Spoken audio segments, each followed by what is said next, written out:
Just 3 meters. That's all that separated a US B-52 nuclear-capable bomber from a mid-air collision with a Chinese fighter jet over the South China Sea. At night. At high speed. One wrong move and the incident could have sparked an international crisis. According to the United States military, a Chinese Shenyang J-11 fighter jet flew within 10 feet of a U.S. Air Force B-52 bomber during a nighttime intercept earlier this week. The encounter took place over the South China Sea, one of the most militarized and strategically sensitive regions on Earth. U.S. Indo-Pacific Command described the maneuver as dangerous and uncontrolled, warning that it nearly caused a catastrophic mid-air collision.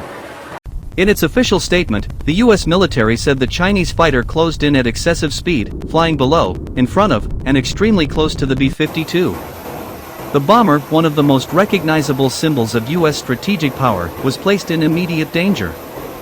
American officials said they were deeply concerned the Chinese pilot may not have even realized how close he came to disaster.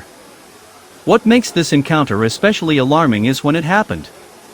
This was a night intercept, when visibility is limited and reaction time is drastically reduced. Military analysts say night intercepts leave almost no margin for error. A sudden turbulence shift, a minor miscalculation, or a momentary loss of situational awareness could have ended with wreckage raining into international waters. Beijing quickly rejected the U.S. account and shifted the blame to Washington. Chinese Foreign Ministry spokeswoman Mao Ning accused the United States of deliberately sending military aircraft thousands of miles from home to China's doorstep. She said these flights are the real source of regional instability, claiming they threaten peace and air safety in the region. The U.S. military pushed back, stating the B-52 was lawfully conducting routine operations in international airspace.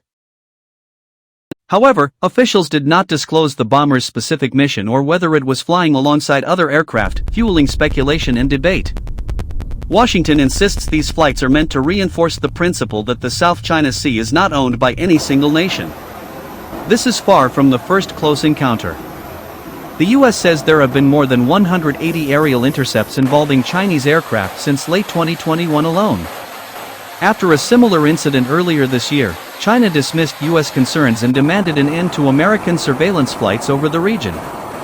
Each encounter raises the risk that one mistake could spiral into a military confrontation neither side may intend, but both could be forced to respond to. China's aggressive stance extends beyond the air. Just last week, Chinese Coast Guard vessels rammed Philippine ships near a disputed shoal, another flashpoint in the South China Sea. In response, U.S. President Joe Biden reaffirmed that Washington is obligated to defend the Philippines, America's oldest treaty ally in Asia, if its forces come under armed attack. China responded bluntly, warning the U.S. has no right to interfere. The South China Sea carries 1/3 of global maritime trade, and any conflict here would ripple across the global economy. With U.S. bombers, Chinese fighters, and regional allies operating in close proximity, the margin for error is shrinking. And as this latest incident shows, sometimes, just 3 meters is all that separates peace from crisis.